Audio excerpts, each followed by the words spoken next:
আলহামদুলিল্লাহ।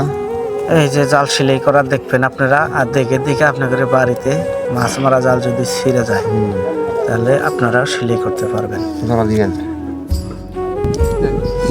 আজকে আমরা এসে একটা খেয়াও দিচ্ছি দেওয়াতে, প্রথম সাইডে আপনার করে দুয়ায় জাল ছিঁড়ে গেছে গা।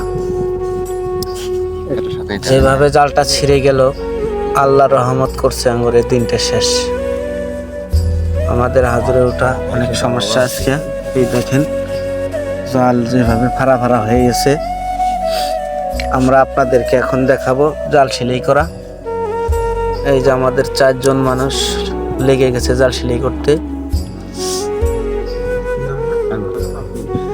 দেখেন এই যে সাধারণ সুতার সাথে এইভাবে দেখা যাচ্ছে, এগুলা কিন্তু হাজারি বর্ষি। এইরকম আপনারা দেখতেছেন সুতার মতো, এই জায়গায় কিন্তু সুন্দর একটি করে বর্ষি। এই যে ময়লা ধরছে তার কারণে দেখাতে পারতেছি না, এই যে পরিষ্কার করতেছি। এই দেখেন বর্ষি,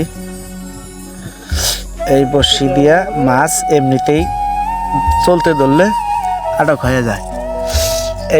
এইভাবে পাতানো থাকে, মাছের বগল দিয়ে যাইতে ধরলে 20 কেজি 15 কেজি মাছগুলা আটক হয়ে যায়।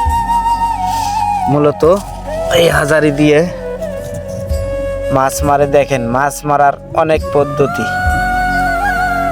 যার ফলে নদীতে মাছের চেয়েতে মারাইয়া বেশি।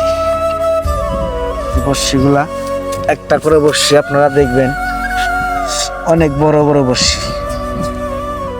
এই দেখেন একটা বর্ষি পরিষ্কার করলাম, এই বর্ষির সাথে মাছ 2-1 কেজি বাঁচবে না বড়গুলা। এই